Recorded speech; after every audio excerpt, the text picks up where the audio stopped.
Muito boa tarde, senhoras e senhores telespectadores da Esposenda TV. Hoje queria falar-vos um pouco a propósito da comunicação. Esta comunicação que nós fazemos através das palavras e que se não pode fazer sem elas.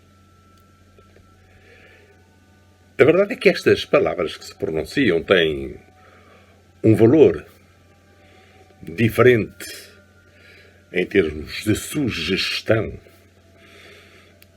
se for acompanhada ou se forem acompanhadas de imagens. Uma boa comunicação faz-se, pois, através das palavras e das imagens. As primeiras escrevem-se ou pronunciam-se, têm som. As segundas, as imagens, têm cor e podem até ter movimento. Mais o entusiasmo e a emoção de quem as imite. Umas e outras produzem uma mensagem ou traduzem a intenção de fazer passar uma mensagem. Porque há significados que se cruzam na mente, que as trata, que as elabora, que as pronuncia e que, envolvidas num discurso, produzem aquilo que nós chamamos informação. Neste mecanismo intervêm dois sentidos com diferente importância. A audição e a visão.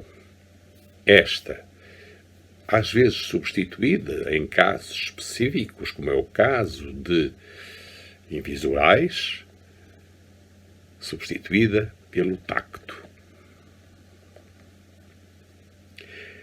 É com certeza, neste processo intervêm outros equipamentos, como o nosso aparelho fonador,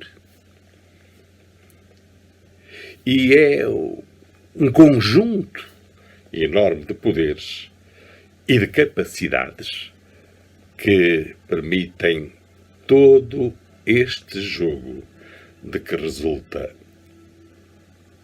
a comunicação. E agora os meus ouvintes perguntar-me-ão, e é que se destina todo este início dos contactos de hoje?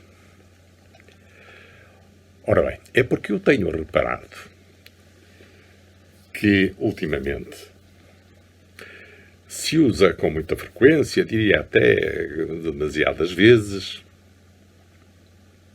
o que não acontecia antes. Talvez desde há 2 dezenas de anos, ou se usam 2 vocábulos com o mesmo sentido e com a mesma origem etimológica: resiliência e o qualificativo que deriva do nome, resiliente. Com efeito, lendo os jornais e ouvindo as notícias da rádio ou da televisão, o vocábulo resiliência e o outro resiliente aparecem em quantidade que me deixa impressionado pela repetição, pela persistência do seu uso. E como é que se poderá compreender este fenómeno? porquê que isto acontece? Ora bem, o nome resiliência tem um significado ligado à mecânica dos materiais, mais propriamente à sua capacidade de sofrer uma consequência se sobre ele se exercer uma determinada força ou compressão. Ora, este material aguenta essa compressão.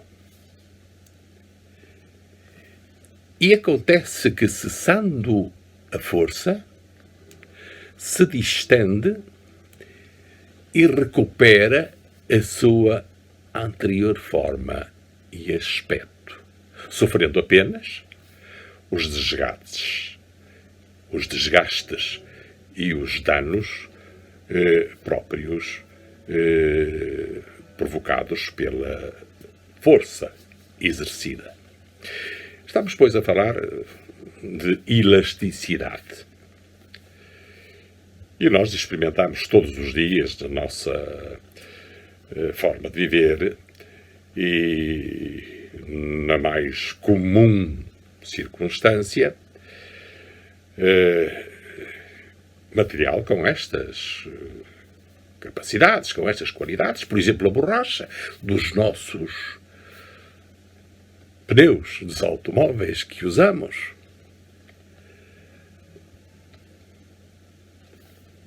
Adaptam-se à circunstância e peso do veículo e produzem a sensação de adaptação, de adequação ao momento, deixando-nos o privilégio de um conforto que nós utilizamos a nosso favor e que nos torna também a condução muito mais facilitada.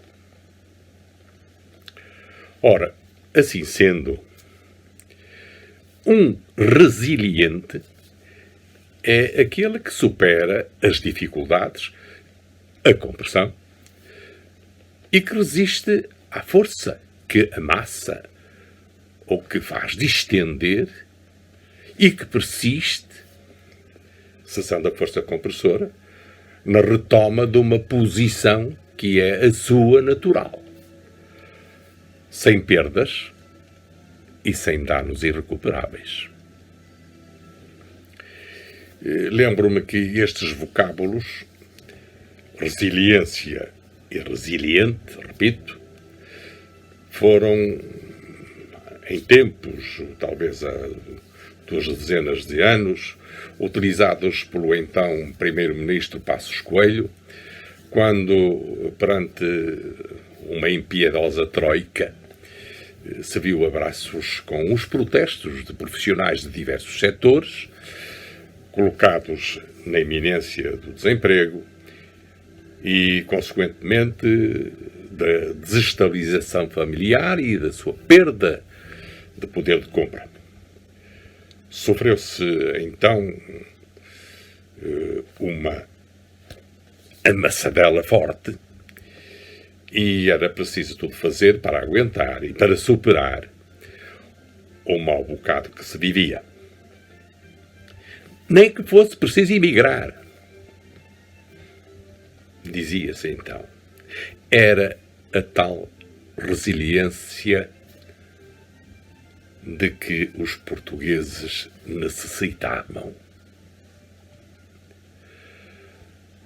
A última invocação da ideia assim apalavrada, digamos, e que já provém do latim resilio e até contida no dicionário inglês, resilience, lia recentemente num artigo jornalístico, julgo que do último fim de semana, e que assim lhe sugeriu o tema para esta conversa de hoje é que nós agora também, e a propósito da pandemia que nos avassala, que nos comprime,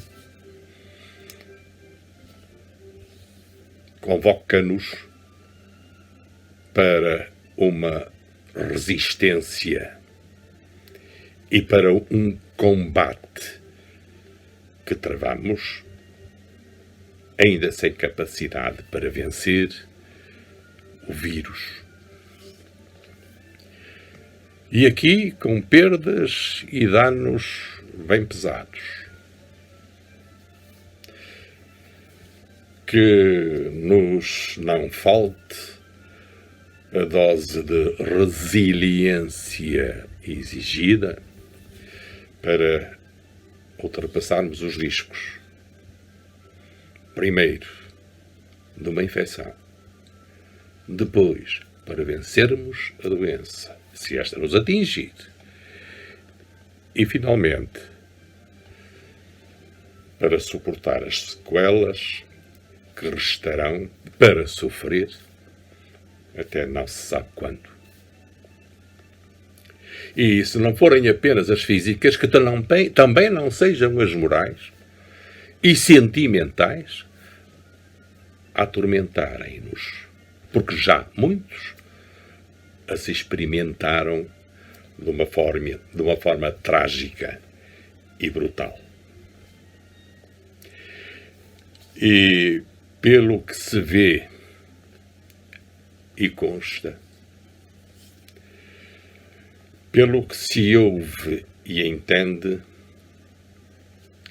fazendo parte do nosso quadro diário de informações especializadas, não será tão cedo que nos livraremos desta maldição. Há que ser resilientes, sem perder o sentido de responsabilidade pessoal naquilo que é e faz parte de um comportamento adequado na batalha que travamos. Também agora acontece, neste momento, a discussão que naturalmente vai conduzir à aprovação na generalidade do nosso orçamento de Estado. Bem vos dizia há 2 semanas atrás, acho eu, que se conseguiria chegar aqui com mais ou menos arte e com a admissão e a introdução de algumas alterações. Não chegou a haver drama. Nem sei se chegou a haver encenação. Mas houve alguma luta. E algum faz de conta. E até uma deserção. Veremos depois da discussão na especialidade quantas são as surpresas e quantos as votarão.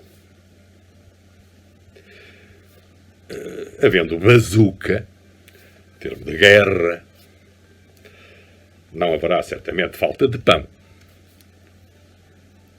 Mas a comer serão bem poucos. E no meio da confusão, também não serão poucos os candidatos ao lugar do melhor espertalhão.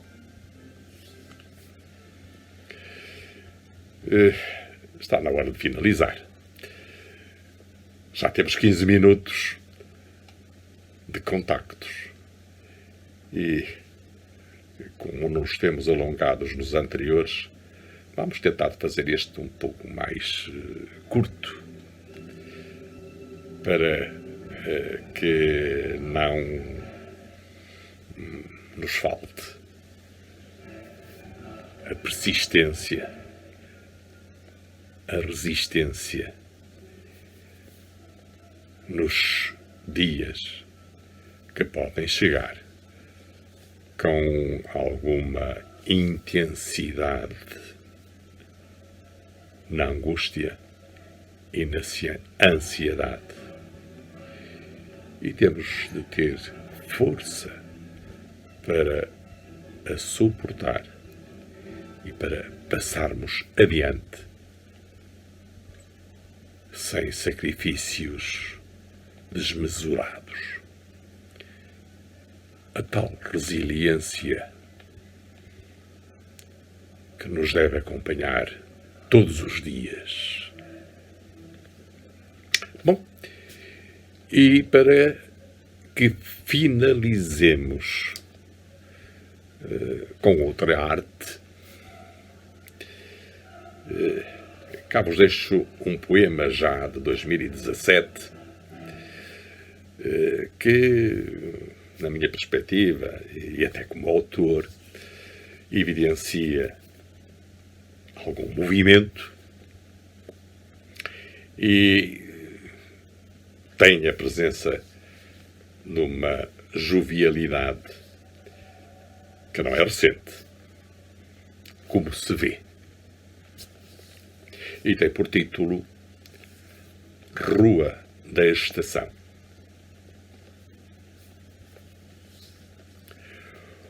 O comboio tonto e redondo rodava zonzo na curva do vale.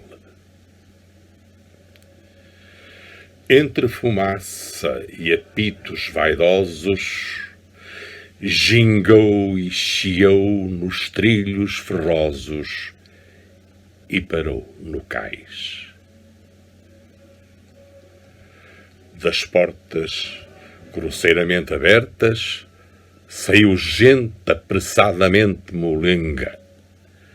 Em vagas incertas procurou a saída anónima, acedendo às ruas quase desertas. Àquela hora, ainda se dormia no bairro de casas térreas e brancas, marginais ao movimento que havia. Para que levantar cedo, se tarde se sabe como acaba o dia? A cidade abre-se no meio das montanhas, como recordações natalícias em presépio gigante. É ali que chego, ansioso, impante. Por ali me furto, sobre sapato gasto, albardado em casacão curiosamente curto. Nem soube se fui ou se fugi. Sei que à rua da estação há muitos que chegam e ficam, e outros que chegados se vão. Tal como o comboio rolando nas paralelas linhas, deslizo o estreito pensamento que me preenche o momento. Nas palavras que adivinhas, há a saudade a pairar na fria manhã de vento. Tanto tempo, tanto tempo. São poucos os passos a dar, e a vida a correr sem parar. Aqui, chegado o comboio, não há que continuar. Há um sorriso perdido de quem se sente emigrar. Se o ponto de partida for sítio onde chegar, continuarei a viagem até a vista faltar. Depois de subir a montanha, há a encosta para descer. Eu vou encontrar um chão na rua da estação. Então, tentarei adormecer. E assim, chegado ao fim destes contactos sem coordenadas, chega a ordem de terminarmos. Talvez nos encontremos de hoje a 8 dias. Até lá, aquilo que retenho é o meu voto de, para todos vós, saúde, muita saúde. E agora, um obrigado pela vossa atenção. Muito boa tarde.